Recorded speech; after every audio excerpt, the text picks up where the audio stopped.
Day 25. Then 6 days before the Passover, Jesus came to Bethany, where Lazarus was, who had been dead, whom he raised from the dead.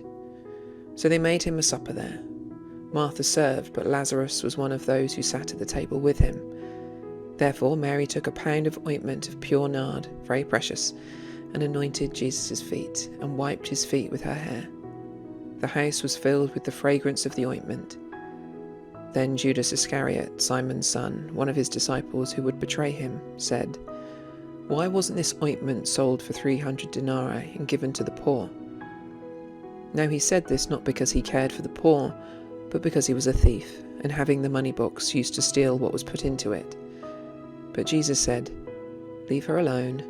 She has kept this for the day of my burial, for you always have the poor with you, but you don't always have me."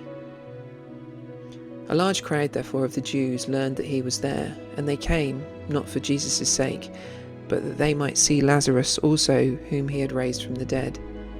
But the chief priests conspired to put Lazarus to death also, because on account of him many of the Jews went away and believed in Jesus.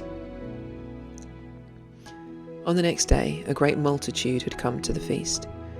When they heard that Jesus was coming to Jerusalem, they took the branches of the palm trees and went out to meet him and cried out, "Hosanna! Blessed is he who comes in the name of the Lord, the King of Israel."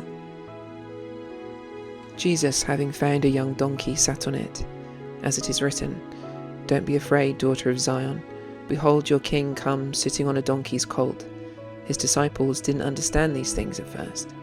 But when Jesus was glorified, then they remembered that these things were written about him, and that they had done these things to him. The multitude, therefore, that was with him when he called Lazarus out of the tomb and raised him from the dead, was testifying about him. For this cause also the multitudes went and met him, because they heard that he had done this sign. The Pharisees, therefore, said among themselves, "See how you accomplish nothing.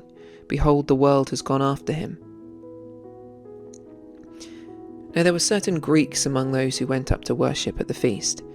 These therefore came to Philip, who was from Bethsaida of Galilee, and asking him, saying, "Sir, we want to see Jesus."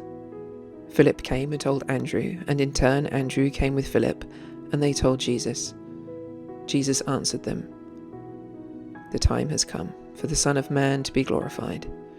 Most certainly I tell you, unless a grain of wheat falls into the earth and dies, it remains by itself alone. But if it dies, it bears much fruit. He who loves his life will lose it. He who hates his life in this world will keep it to eternal life. If anyone serves me, let him follow me. Where I am, there my servant will also be.